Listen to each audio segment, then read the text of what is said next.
Hello, Anila again. Hello, Natalia again.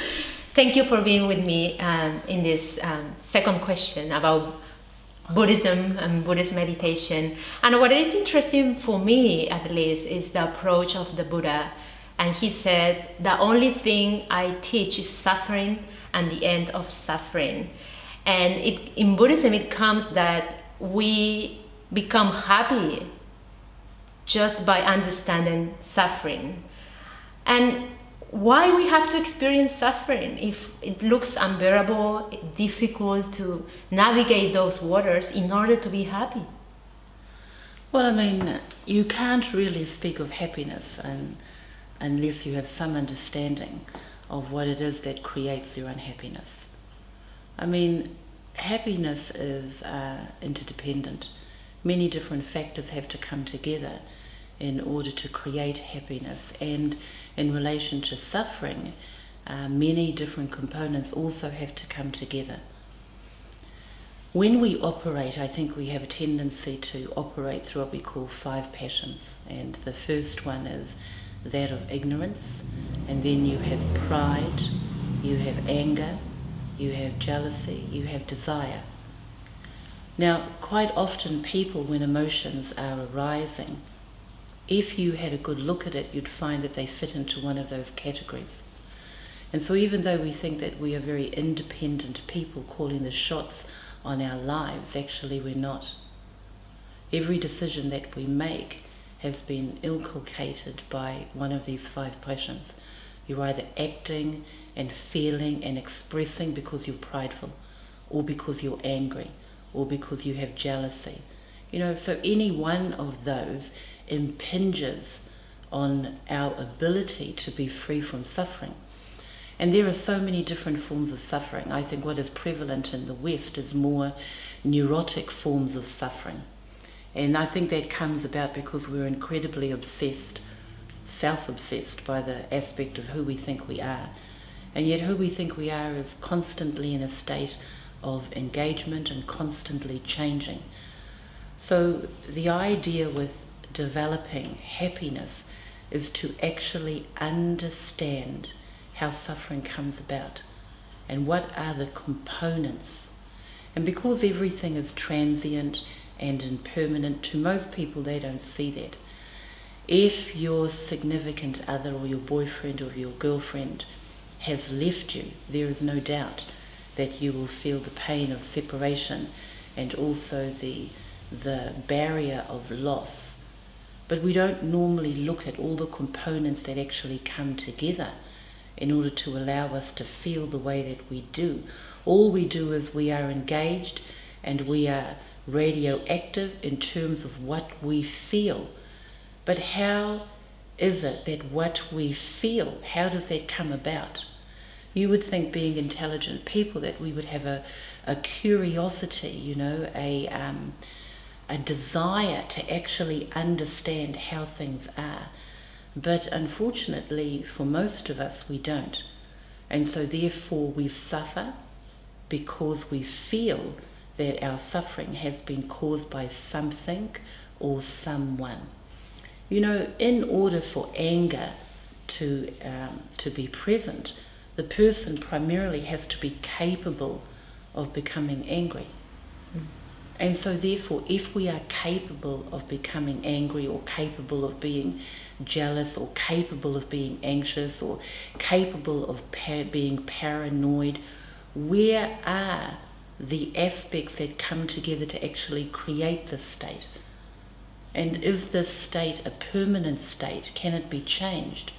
I mean, when you look at Buddhism, it often uses descriptive words such as the nature of mind, or the human condition, because what we're really doing is we are bringing together all different aspects of ourselves. We are neither in denial of the more extreme aspects of ourselves or in appreciation of the milder forms about ourselves. We are interested in all of ourselves. Now, when people get fixated, they're fixated on only one part of themselves, and they fail to see the bigger picture. So they are now obsessed, they're fixated on whatever malady of mind they are going in, but they generally do not say, what state of mind am I actually in? And what are the things that have come together in order to create this dilemma? And if certain things have come together, does that mean that when you understand these components, that the same things that come together can actually dissolve of their own accord? You know, these are questions which I think are very important, because we live in a civilization and a community where a great deal of money and funds is being put into mental health. So are we actually saying that although we are technologically more savvy, are we saying that we are more sophisticatedly emotional? So what actually are we saying about our mental health? And so we fail to do the work required in order to understand how we tick. And instead we're always looking at external phenomena, that the reason why I am the way I am is because I've lost my job, because I engaged in a very abusive relationship. Well, it goes on and on and on. The thing with suffering is that there actually is a means of reducing and finally putting an end to it. But to do that requires work and patience and meditation, attending teachings, at least from the Buddhist perspective. We attend teachings, we absorb it, we contemplate it, we nurture it, we take it into our meditation. Now, if one is simply sitting without any guidance, then obviously you're making up your meditation. And also because you are unaware of the mind, every thought that arises, you have no idea what to do with it. The most common approach is get rid of it, or wow, this is a wow factor, I'll just bathe in it. So that way of approaching meditation is not that healthy. And you can just simply look at how long you have suffered from the same ailment. I mean, I know of some people that have been anxious since they were 13, and they're now in their 60s and they're still anxious. You know, I mean, anxious, it doesn't go away. Or people that have been annoyed or irritable on different occasions are still annoying and irritable today. So really, what is it that we can say? Were you just repeating the same thing over and over again because we're habitual? And also because we like to cling to things, you know. We grasp onto things, we cling onto things, we hold onto things. I mean, even the inability to let go is a form of attachment. It's the form of developing a more solid aspect of who we think you are. And yet when you take all of those things away, who actually are we? And that's really why meditation is so incredibly important, you know, to actually give us a concrete understanding of who we actually are, and then being content to actually work with that. So I think that says something about the Buddhist. And Anila, it's not only that we practice meditation, right? We also engage in, for example, developing altruism, or including ethics. At least from the Buddhist perspective, it's not just sitting on the cushion, receiving teachings, and that's it, right? No, not at all. I mean, you can't live on the cushion.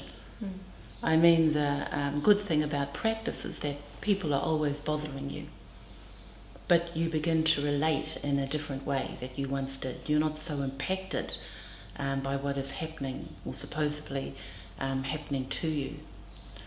So I think what it does is meditation gives us a larger canvas, you know, and we're not imprinted so much as we were in the early stages. You know, we're not impacted by things in our life. I think from that perspective, meditation is vast, but there are many different forms of meditation, and shamatha meditation is just the first step into it, you see.